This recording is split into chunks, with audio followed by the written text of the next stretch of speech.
dar nacimiento a la URSS de Stalin y al Reich de Hitler y a la Italia de Mussolini, que comparten las mismas estructuras. Estas son el control del estado de la economía, la censura del pensamiento, la confiscación del poder por parte de un puñado de hombres identificándose con la nación en el nombre de una ideología, la relación entre fe y terror, la supresión de toda libertad política personal e intelectual, etc. El comunismo, leemos, el comunismo es la transposición, la caricatura de una religión de salvación. Los fascismos ya no conocen la humanidad. Ya no se trata de separar el mesianismo de clase del mesianismo de raza, escribe Hannah Arendt.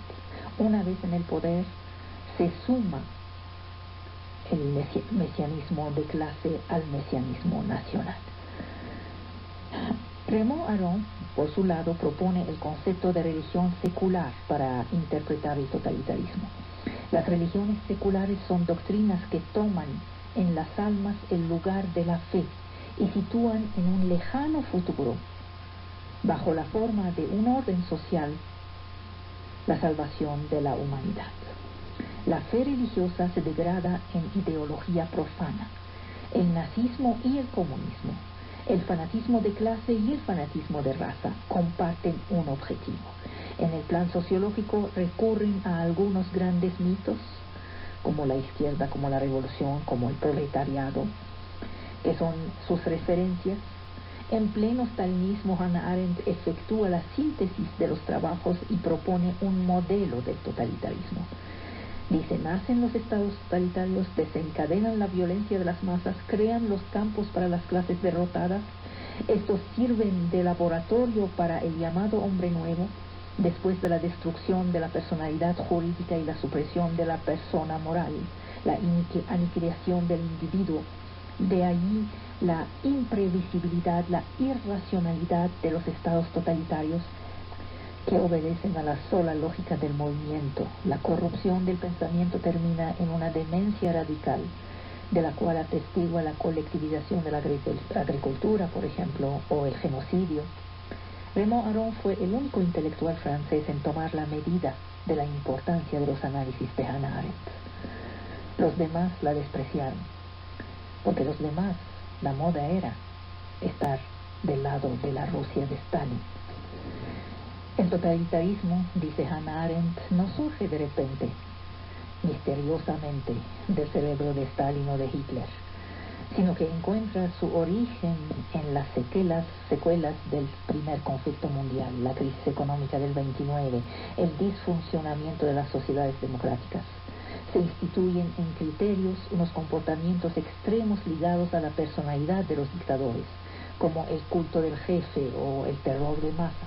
El totalitarismo mezcla varios elementos: el partido, una ideología erigida en verdad oficial, el monopolio de los medios de comunicación, el control por el Estado de las actividades económicas y sociales, la creación de un aparato represivo que instituye el terror, la degradación del dogma en instrumento para mantener la oligarquía en el poder. Los regímenes políticos, insiste Hannah Arendt, no se dan, se construyen por la acción de los hombres. La política es el arte de las opciones en conjeturas imprevistas, y el pensamiento crítico se despliega en el campo de lo razonable, en la pluralidad de los futuros posibles. Ambos, Hannah Arendt y Raymond Aron, rechazan el determinismo histórico, pero Hannah Arendt se sitúa en la continuidad de Heidegger. Al ver que la URSS era no reformable, ambos concluyen en el desmoronamiento del imperio soviético y el fin del comunismo. La historia les dará la razón muchos años después. El fin del siglo XX invita a someter Hannah Arendt a una crítica que concierne el papel de las ideologías, los estados, las sociedades. La desintegración política de la URSS después de la derrota militar de Alemania hitleriana prueba que los regímenes totalitarios son mortales, igual que las democracias. La amplitud de las ruinas, el caos que sucede a su caída, la destrucción radical y duradera de la sociedad y del Estado que resultan de ellos están a la medida de su ambición mesiánica. El hombre nuevo se reveló oprimido, decaído, deshumanizado, desocializado, y sus secuelas tomarán varias generaciones. Estas palabras son profundamente actuales. Nos recuerdan la fragilidad de las democracias confrontadas con la tentación del individualismo y las pasiones colectivas. La derrota del nazismo, luego el fin del comunismo, no han liberado a los hombres del fin del siglo XX, ni de las utopías igualitarias, ni de los fanatismos sangrientos. De ahí la necesidad de este compromiso ciudadano que hace escribir a Hannah Arendt lo siguiente: la ciudad es fundamentalmente perecedera. Su sobrevivencia solo depende de nosotros. De ahí la naturaleza paradójica de la democracia que, a falta de poder apoyarse sobre un principio trascendente o una referencia, saca su fuerza de las oposiciones que suscita, de nuestra historia, desgarrada entre autoridad y libertad. La pluralidad de las culturas la ayuda, la pluralidad de las lenguas debe ayudarla. A los fanatismos de todo tipo, las democracias solo pueden oponer la virtud de los ciudadanos. Si no hay virtud, muere la democracia. Hannah Arendt ha marcado fuertemente el debate sobre el totalitarismo. Nosotros lo descubrimos con atraso. Aún muchos se niegan a comparar hitlerismo y stalinismo, pero ambos se definen por el principio del jefe, una ficción de identidad entre gobernantes y gobernados, una atomización de la sociedad, una disolución de las estructuras estables, donde el hombre encontraba la tradición. Se definen también por la manipulación de las masas, la expresión de un descontento, la crítica severa de la forma de vida y de la corrupción de las élites. Todo un pueblo colabora al nivel burocrático de cada quien. Todos se vuelven constructores del totalitarismo. El papel del jefe que encarna el movimiento, su culto que remodela la realidad. Se trata de explicar la excepcionalidad de un régimen por la excepcionalidad de un jefe. Es muy peligroso amar mucho a un jefe, muy peligroso. Es peligroso despreciarlo, pero es muy peligroso adorarlo. No importa que sea un individuo sin cualidades, un tribuno de cantina, un desgastado social, un artista fracasado como fue el caso de Hitler.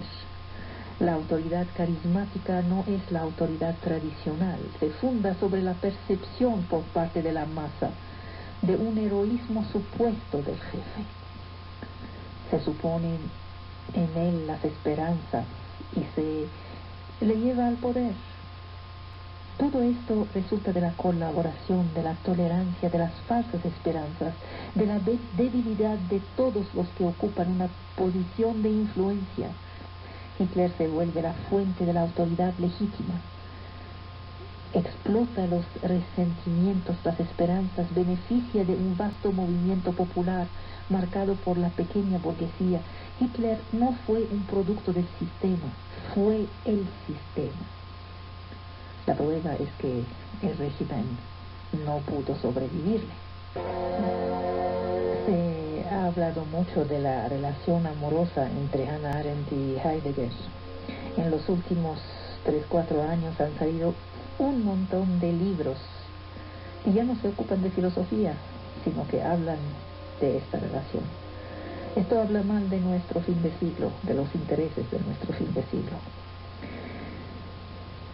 Pero tengo que decirles algo sobre esto, aunque sea para cerrar. La relación amorosa es un enigma. ¿Cómo es que la más ilustre de las intelectuales judías de su tiempo pudo amar al mayor filósofo alemán del siglo XX? Heidegger fue un seminarista, un ex-seminarista. Abandona el sacerdocio por la filosofía, se casa con una luteriana, una protestante, y rompe con el catolicismo. Luego es nombrado filósofo en la Universidad de Marburgo. Ahí encuentra en 1924 a una joven estudiante judía de 18 años. Se enamoran, él tiene 35 años, es casado, padre de familia, por lo que exige una total clandestinidad. 4 años más tarde renuncia al amor de Hannah Arendt. Luego la guerra les separa, Hannah se casa, deja Alemania, se casa una segunda vez. Para ella, Alemania es la nostalgia. Su primer amor se vuelve miembro del Partido Nacional Socialista de Hitler, aplica las consignas del partido, se vuelve rector de la Universidad de Friburgo después de 45, la derrota hitleriana. Heidegger es castigado por su colaboración. Vuelven a encontrarse en 1950. Hannah Arendt le es fiel hasta su último día. En esta historia son 3: él, ella y la esposa de Heidegger. ¿Cómo comprender este amor? ¿Qué es lo que se dicen después de la guerra? Alguien dijo que esta necesidad de la naturaleza que es el amor es el sobresalto angustiado de aquellos que descubren el vacío de su existencia. Ella fue también estudiante de Jasper, quien fue su tutor de tesis. En la correspondencia entre Jasper y Heidegger casi no aparece Hannah Arendt, es la gran ausente. Solo aparece en una carta de Jasper de 1929, cuando éste pide a Heidegger que le mande una carta de recomendación para la joven estudiante que busca una beca. Este manda la carta sin comentario. La del alma grande es ella. Ella va a visitarlo a Friburgo después de la guerra. Dice que su amargura se había disipado. Ella se había casado primero con Gunther Stern, el hijo de la psicóloga Carla Stern. Él frecuenta el seminario de Heidegger, es amigo de Hans Jonas, hizo su tesis sobre Husserl. Se casan y viven en Berlín. Después se casa con Heinrich Blücher, un experto en cuestiones militares, quien fue miembro del aparato del Partido Comunista Alemán antes que de adoptar posiciones anticomunistas. Después del incendio de Reichstag, se van a Praga, luego a París. Ahí Hannah Arendt conoce a Brecht, frecuenta los medios de los refugiados antinazis. Fue Blücher quien le hace conocer la literatura marxista. A partir de 1936, Blücher pierde toda fe en el comunismo. Hannah Arendt sentía una profunda hostilidad hacia los miembros del Instituto de Frankfurt. Pero lo que es fascinante es que sigue apasionada por la cultura alemana en la cual sueña integrarse. Fue desgarrada, decía: no soy una intelectual nacida de la izquierda alemana. Tomé conciencia después de la importancia de Marx, porque cuando era joven no me interesaba ni en la historia ni en la política. Yo vengo de la tradición filosófica alemana. Después de la decepción suscitada por la URSS y el horror de Auschwitz, solo quedó en ella un realismo desencantado. La historia solo encontrará su alegoría en la novela de Kafka. Hannah Arendt era una indignada, una gran figura de nuestro tiempo. Se enfrentó a una verdadera campaña de difamación. Era secreta, era necia. Quería ser americana cuando era Europa personificada. Quería habitar los dos mundos, pero era una emigrada pura, una memoria de Europa. Hay en ella el pensamiento y pensamiento sobre el pensamiento. Fue grande hasta en su vida privada. De Heidegger decía: a nadie serio se le ocurriría decir que su pensamiento no vale porque se equivocó políticamente en 1933. Lo que es impresionante es su fidelidad a Heidegger hasta el fin de su vida. Tuve una discusión con Judith Boxer sobre la naturaleza del amor de Hannah Arendt por Heidegger. Repito, la más grande intelectual alemana judía de su tiempo, el gran filósofo cuyo reconocimiento y la aceptación del nazismo fueron escandalosos. ¿Cómo? Judith piensa que en una dimensión puramente privada, en el amor, en estos misterios del amor que son inexplicables. Yo abogo por algo diferente que tiene más que ver con la grandeza de esta mujer. Ella escribió: la amargura se ha disipado y se hizo justicia. Es posible ver en la actitud de Heidegger un error que conviene juzgar según sus proporciones reales, decía ella. Karl Jaspers, por ejemplo, jamás logró pasar el obstáculo de la amargura. Esta es un sentimiento privado lento a disiparse. También Hannah Arendt lo sintió hacia Heidegger, políticamente y en su vida privada. La grandeza de alma que manifiesta está originada por un lento movimiento, y este recorrido es rico en lecciones. No solo hay amargura, hay también restablecimiento de los hechos. El sentimiento privado es secundario, pero hay una simetría entre amargura y una suerte de sentimiento público por encima de la amargura privada. La opinión pública necesitará 50 años para disiparla. A Hannah Arendt le bastaron 20 para comprender el error político de Heidegger en 33. Ella citaba a menudo una frase del propio Heidegger: la luz de la vida pública lo oscurece todo. En febrero 63, Heidegger envía una carta de apaciguamiento a Jaspers para su 80 aniversario. Dice: en recuerdo de los años 20 de este siglo demente. Jaspers le contesta el 25 de marzo con una breve carta de gratitud y de lamento. Ya había llegado el tiempo de paz para ambos. Hannah Arendt tuvo también una gran amiga, la escritora Mary McCarthy. Se escribieron desde 44, cuando se conocieron, hasta la muerte de Hannah, en 75. Encontrarán también el libro que escribió sobre el proceso de Eichmann en Jerusalén en 71. Una inmensa polémica que duró 3 años siguió a este libro.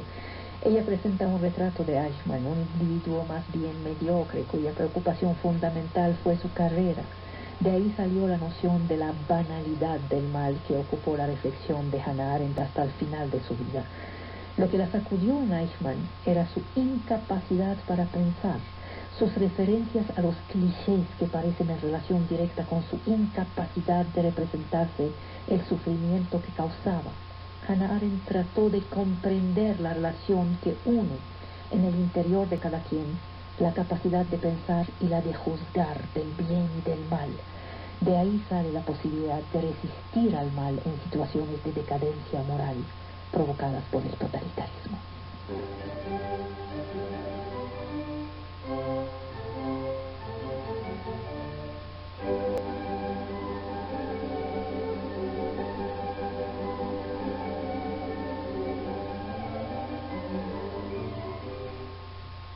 Se trata de Santiago el Mayor, el apóstol, uno de los íntimos de Jesús durante su vida terrestre. El Mayor, por su mayor antigüedad entre los llamados por Cristo. La literatura cristiana hace poco mención durante los primeros siglos de la cristiandad de Santiago.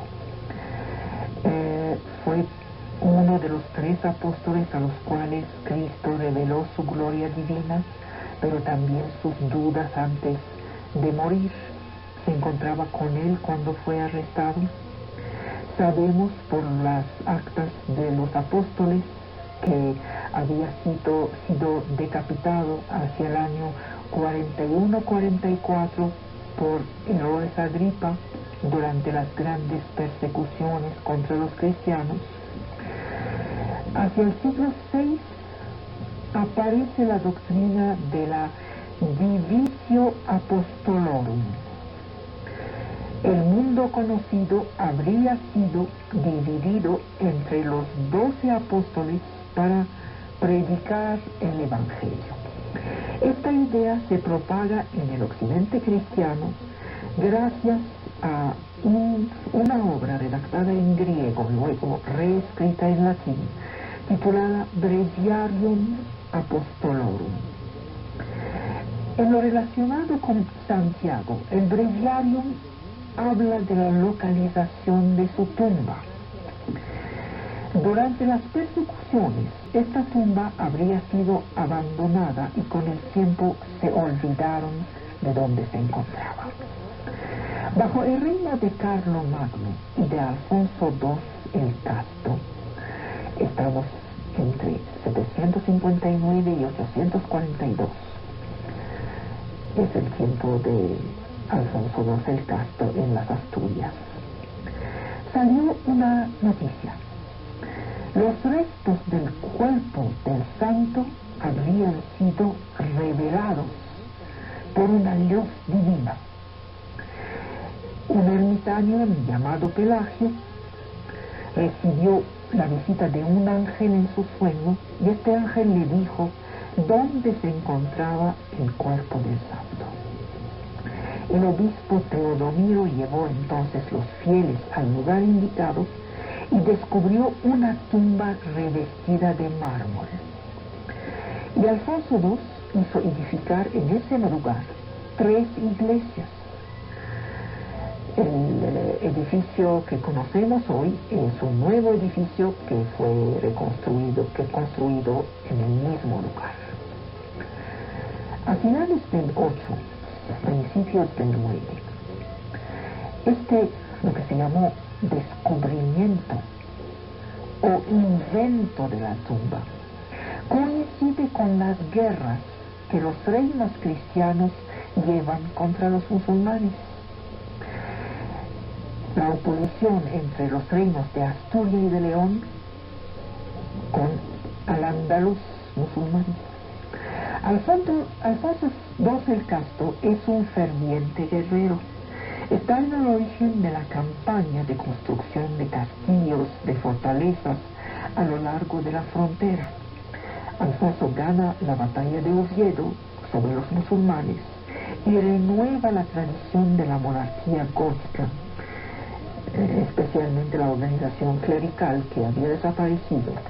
Con él hay un renacimiento cultural y intelectual.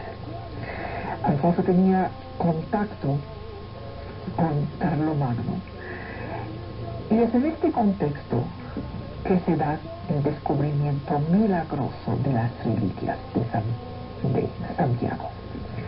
Pero ahora, ¿cómo llegó hasta ahí? Según la tradición, a la muerte de Jesús, los apóstoles se repartieron en las diversas naciones, a los cuales debían llevar la buena nueva.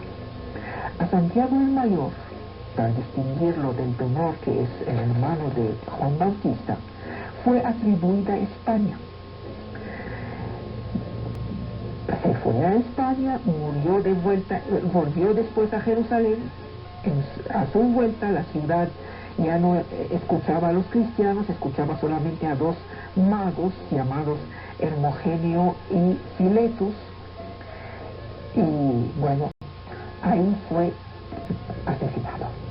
Después de su martirio, los discípulos llevaron el cuerpo del santo en un barco, y durante 7 días este barco se fue en el Mediterráneo y luego llegó a Galicia. Los discípulos pusieron el cuerpo sobre una piedra, y esta piedra se transformó, tomó la forma de un sarcófago. Luego encontraron la reina loba, quien se convirtió a la fe en Cristo. Esto es la historia que cuentan para justificar el descubrimiento de las reliquias del santo en España. Repito, este descubrimiento se da en el contexto de la guerra contra los musulmanes. Se vuelve un símbolo, una imagen protectora para la España cristiana. Poco tiempo después del descubrimiento, aparece a los lados de los cristianos en la batalla de Clavijo en el año 844.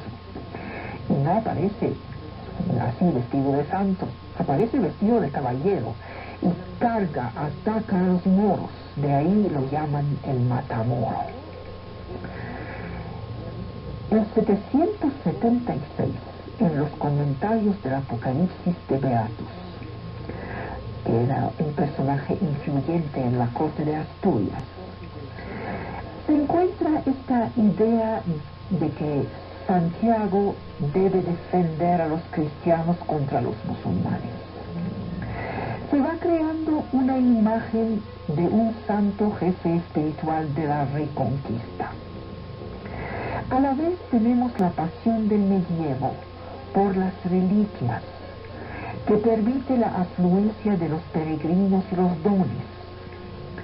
El descubrimiento del cuerpo de Santiago en esta región aislada favorece la llegada de numerosas personas y la creación de una ciudad construida alrededor del mausoleo. La Orden de Santiago fue fundada en 1161 por el rey Fernando II de León, basada sobre esta relación entre caballería y la veneración de Santiago. Esta orden fue inspirada de la Orden de los Templarios. Adquiere una gran potencia política y económica durante la Reconquista. Alfonso II hace construir una iglesia. A final del siglo IX, esta iglesia fue reemplazada por una nueva construcción más grande, bajo el reino de Alfonso III. En 997 la basílica fue destruida durante un ataque de Al-Mansur, lo mismo que otros edificios de Compostela, pero fue reconstruida. En el siglo XI un poder fuerte se establece en España del Norte, bajo la dirección del rey de Navarra, Sánchez III el Grande, quien reinó entre el año 1000 y 1035. Es un europeo con política de integración. El culto de Santiago se encuentra entonces en plena expansión. Se construye una catedral romana. Empieza la construcción hacia 1075.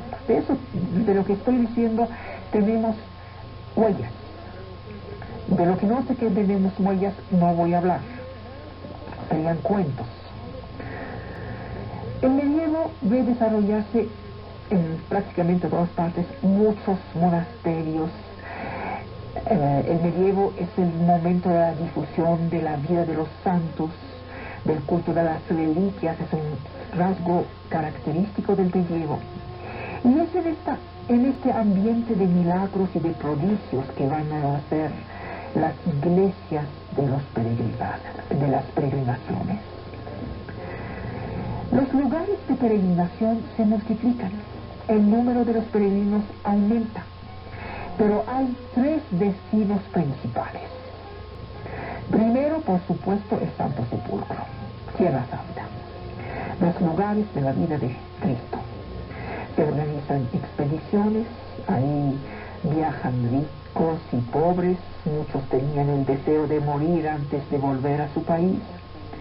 Pero se trata de una aventura muy larga, muy costosa, muy peligrosa. Los que se meten en ella no son finalmente más que una minoría. Y hay otros dos lugares de peregrinación, Roma y Compostela. En Roma los fieles van sobre la tumba de San Pedro. Las reliquias están conservadas en el Vaticano. Ahí visitan la Basílica de San Pablo fuera de los muros, construida sobre el lugar de la degollación de San Pablo. Durante todo el siglo X, la ruta de los peregrinos que van a Italia estará cortada por las incursiones de los sarracenos.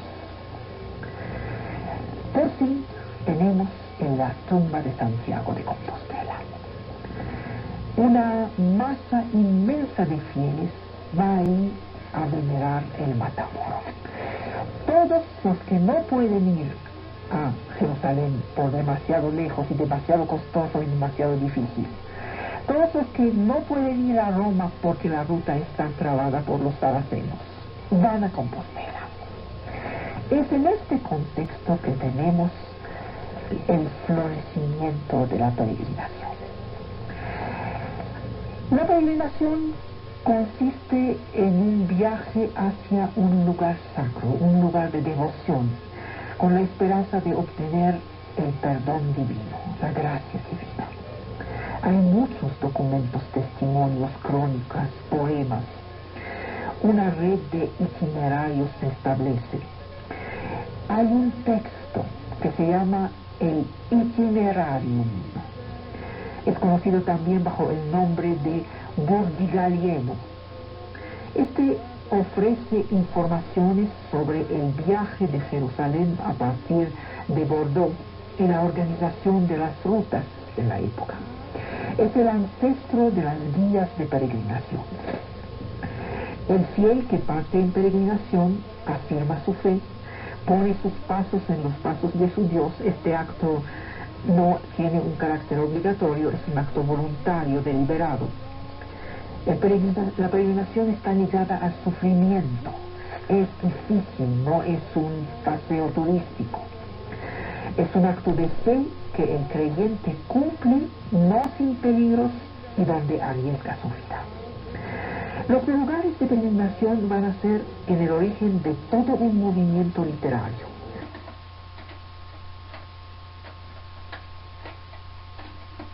De esta época es que van a ser las guías que aconsejan al peregrino qué hacer. Aquí tenemos una obra absolutamente única, formidable. La guía del peregrino de Santiago de Compostela, así se titula. Corresponde a una parte de una vasta conspiración nombrada Liber Sancti Jacobi. El manuscrito original está conservado en los archivos de la Catedral de Compostela. Está igualmente llamado Codex Calixtinus por la carta apócrifa del Papa Calixto II, que murió en 1124 y que le sirve de prefacio. En esta carta el Papa pretende ser el autor de la compilación. El Liber Sancti Jacobi fue redactado hacia 1139 y el Códex tiene 5 partes, 5 libros. El libro 1 es una antología de las piezas litúrgicas en honor de Santiago, sermones, oficios, himnos en honor del apóstol. El libro 2 es un libro de milagros. El libro 3 se llama el libro de la translación. Es un largo relato sobre la evangelización de España por Santiago y luego habla del mártir del apóstol. El libro 4 es la historia de Carlomagno y Rolando. Es el más famoso, es la canción de Rolando.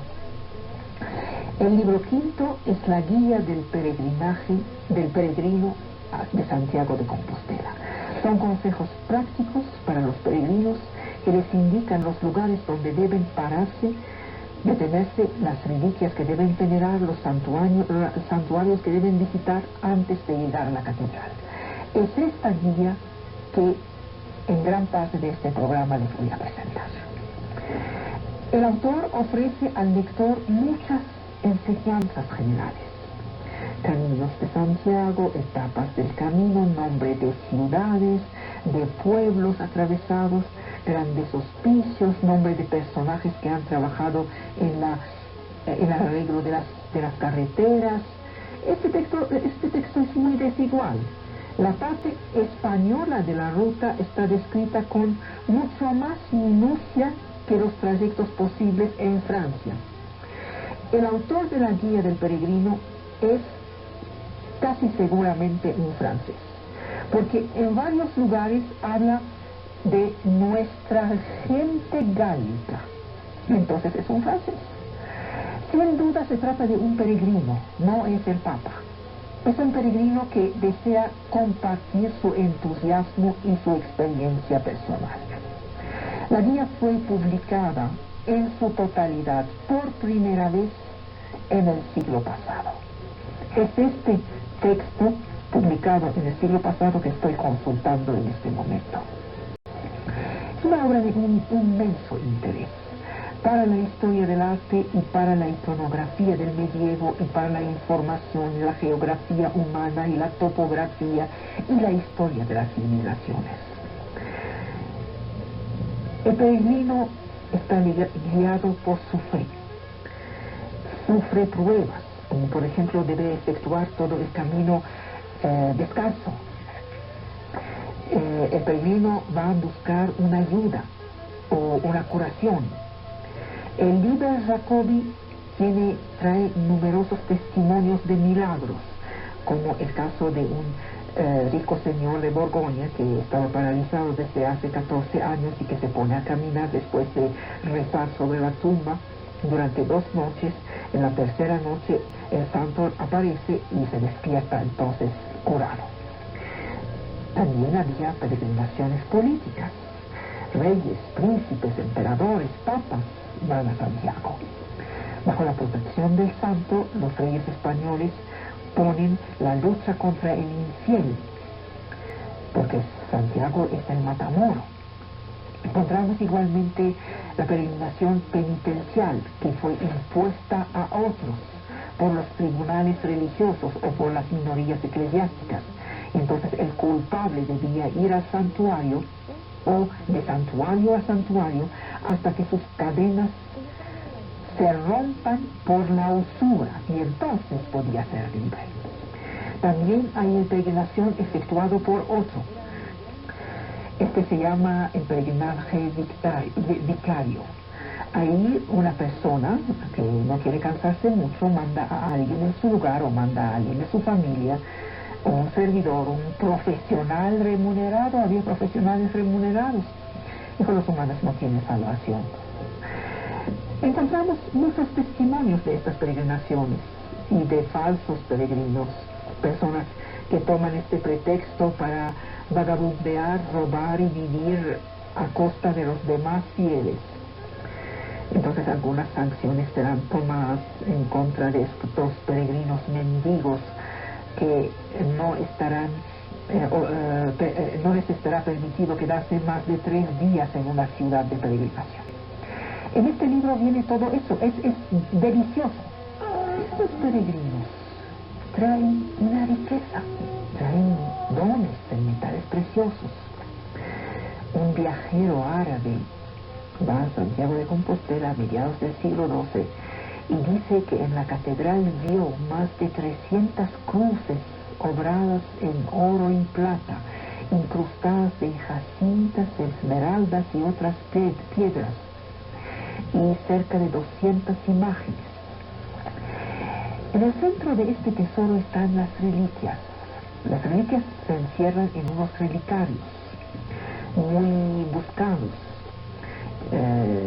Las reliquias son de mártires antiguos, de santos venerados localmente, de Cristo, de la cruz, de la tumba, de la Virgen. Hay un comercio de las reliquias en aquella época. Se cuentan, por ejemplo, varias uñas de Cristo, varios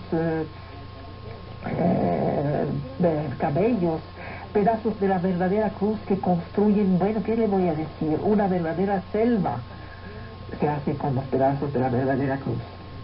Los monasterios de las comunidades religiosas hacen una carrera hacia las reliquias para rivalizar en su posesión, especialmente las reliquias más importantes.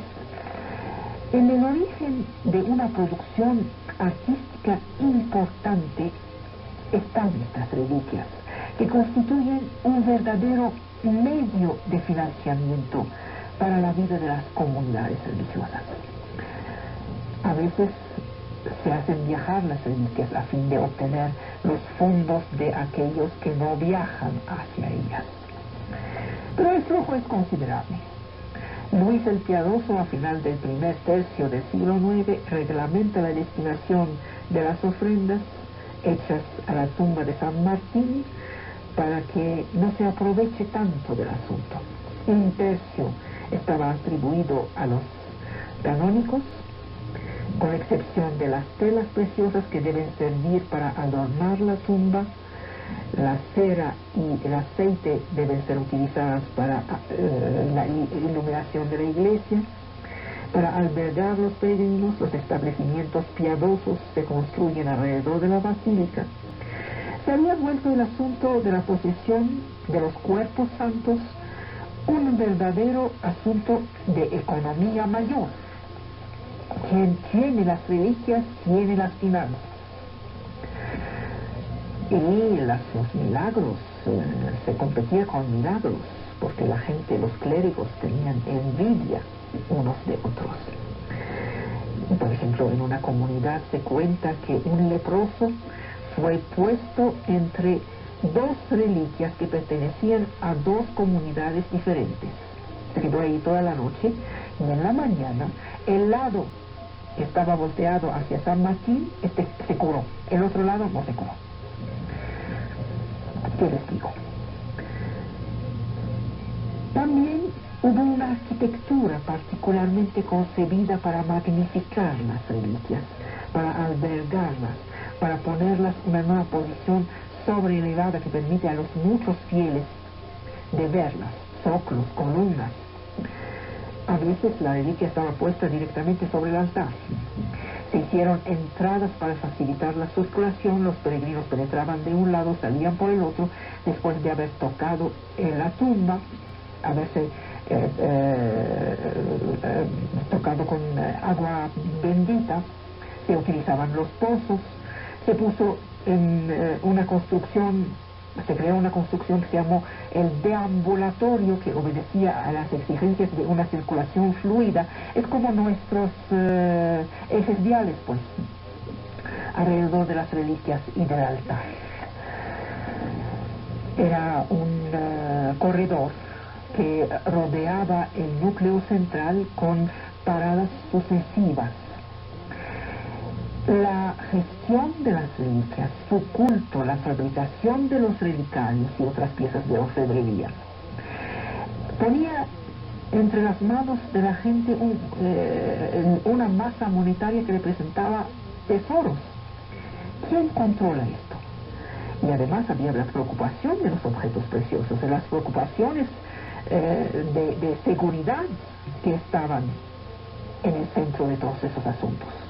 Para evitar los robos se pusieron construcciones, se pusieron herrerías, salas especiales fueron construidas.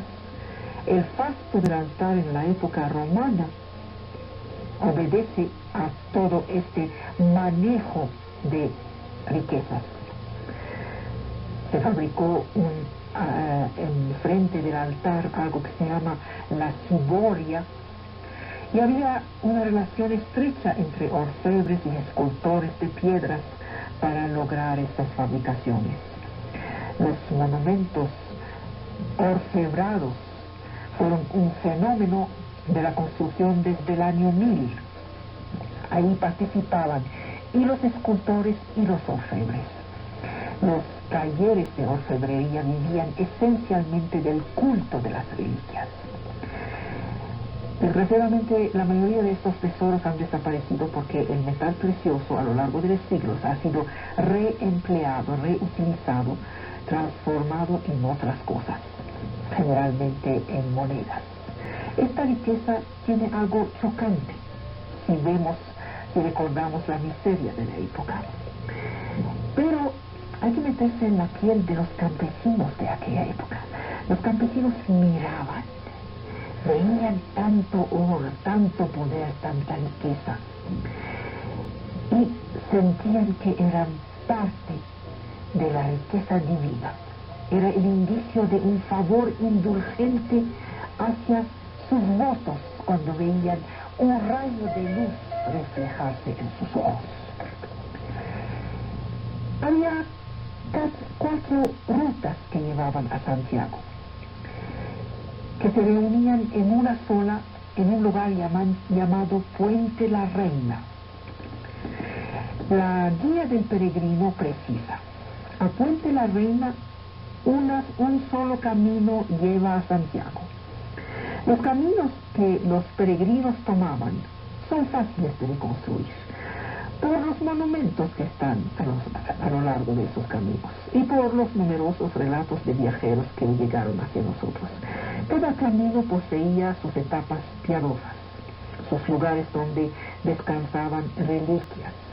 Los grandes itinerarios forman una red compleja. Los peregrinos estaban seguros de encontrar muchos hospicios, conventos, albergues para recibirlos. La primera de las rutas se llama la Vía Tolosana. Esta va de la ciudad de Arles a la ciudad a Puente la Reina, pasando por Tolosa. Es en general utilizada por los peregrinos que vienen de Oriente o de Italia.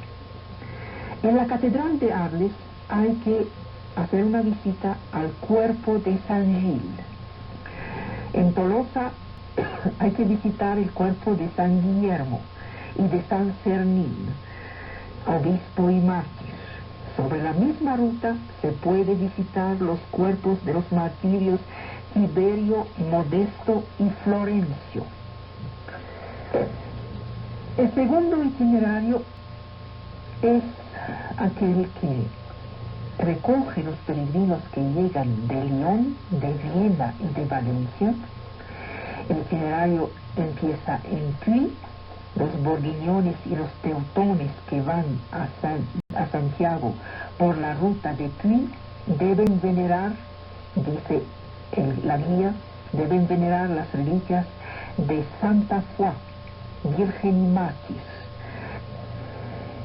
quien fue asesinada en la ciudad de Agen. Enterraron su cuerpo y construyeron encima una bella basílica en la cual tenemos la regla benedictina hasta hoy. La vía Lemovicensi va de Beslé hasta Puerto la Reina. En Borgoña, el cuerpo de María Magdalena, después de su ascenso, del ascenso del Señor, deja Jerusalén en la corte que renunció al mundo y llevó una vida de ermitaño. El peregrino llega a Limoges. Allí debe ir a visitar el cuerpo de Flor, que es obispo y confesor, que fue sagrado obispo en Roma por el apóstol San Pedro. Tenemos la vía Turonense, que va de París y pasa por Tours. Se deja París, el peregrino va hacia Orleans. Ahí puede visitar la madera de la cruz.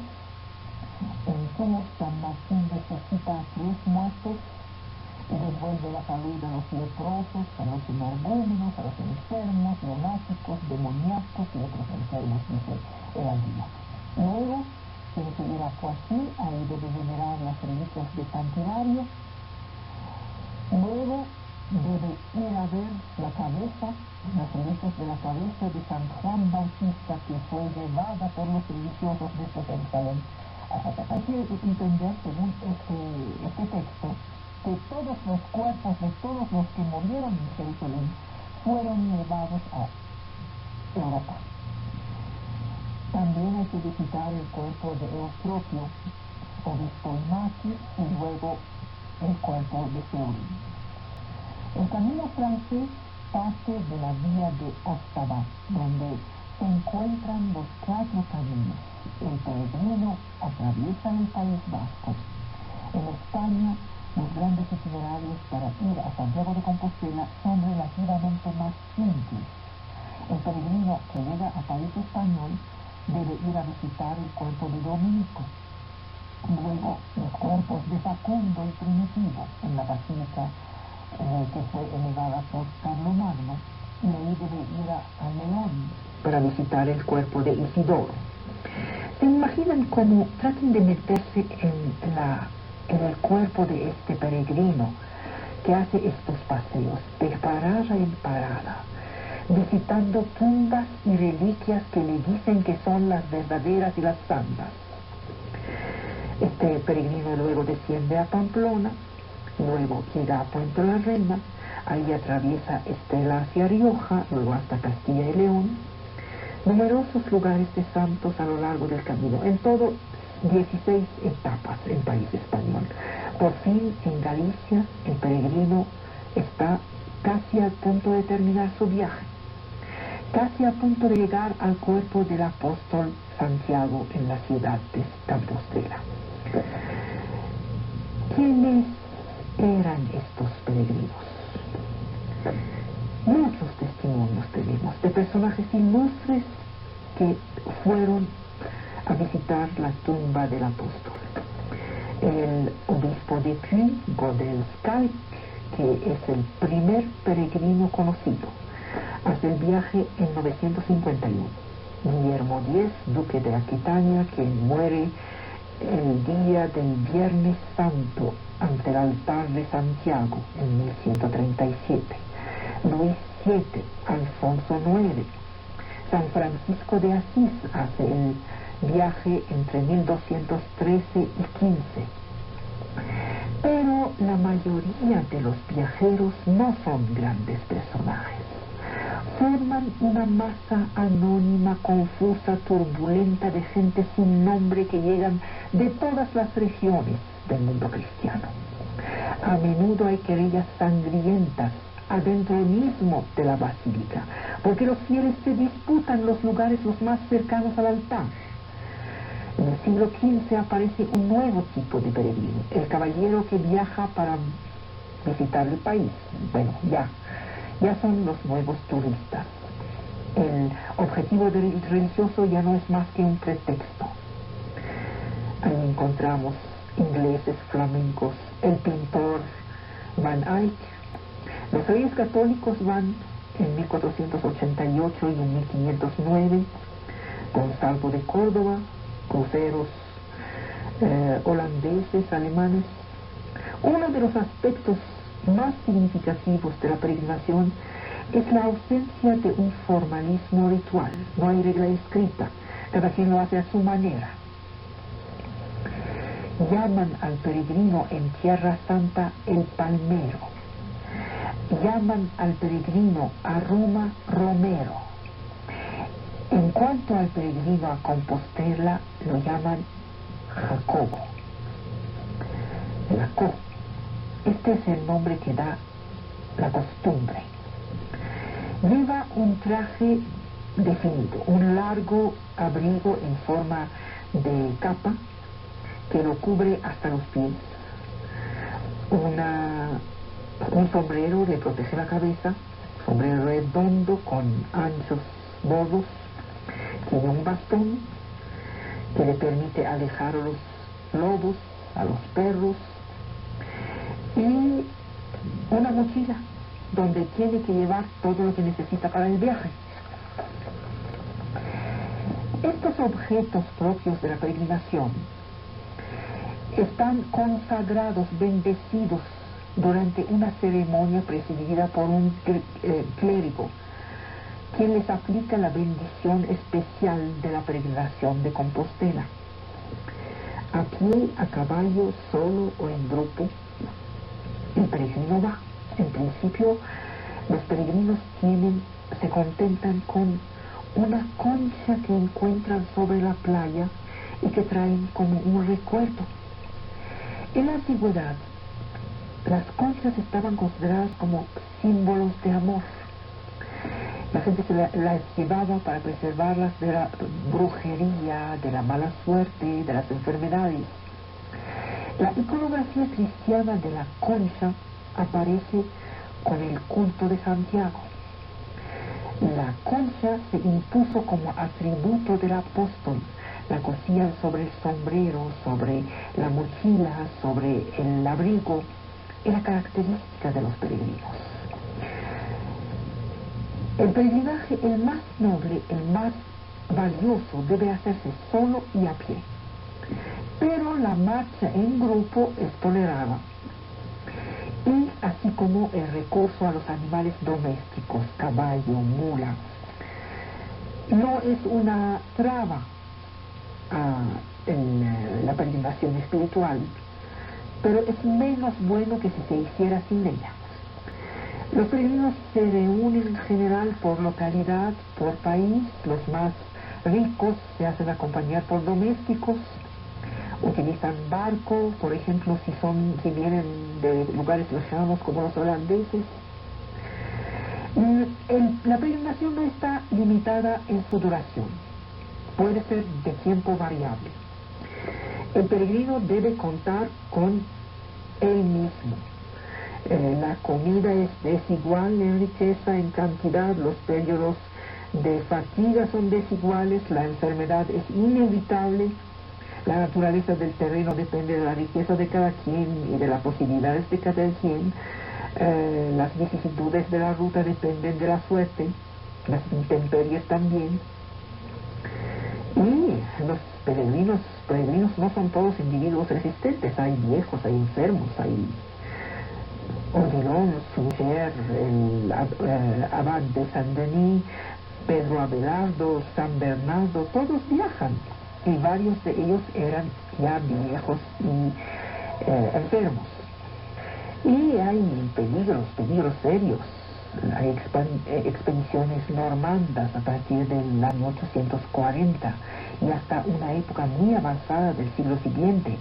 Hay las incursiones musulmanas en el norte de España, los problemas de la península entre cristianos y infieles, que vuelven muy peligroso el viaje hacia Santiago.